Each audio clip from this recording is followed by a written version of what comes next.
Artist chika viral today.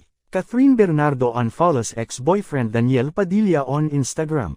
Paalala lamang po, ang videong ito ay base lamang sa mga nakalap na impormasyon na usap-usapan ngayon sa mga social media platforms. Tuluyan ng in-unfollow sa Instagram ni Catherine Bernardo ang ex-boyfriend niyang si Daniel Padilla. Ito'y matapos ang mahigit isang buwan mula nang isapubliko nila noong November 30, 2023 ang pagwawakas ng 11 taon nilang relasyon.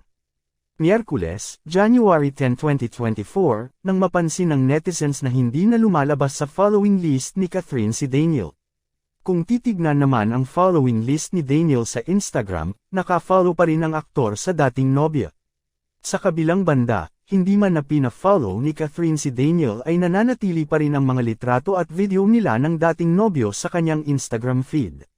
Noong January 6, huling naispatan ng publiko si Catherine at Daniel na magkasama ng parehas silang dumalo sa kasal ng malapit nilang kaibigan na sina Robbie Domingo at Mikey Pineda sa Bulacan.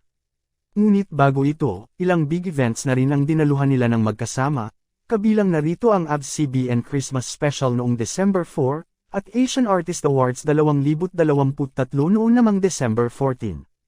Ilan sa kanilang fans na umaasang magkakaayos pa ang dalawa ang ikinatuwa ang kanilang halos magkakasunod na pagkikita.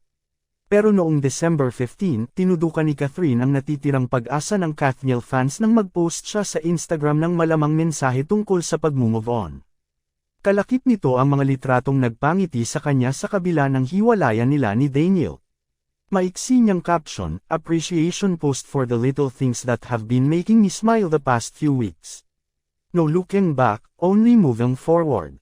Ano masasabi niyo dito? Magkomento lang po, at para updated sa susunod na balita huwag kalimotang mag-like, share, subscribe and click the notification bell para laging updated sa aking channel.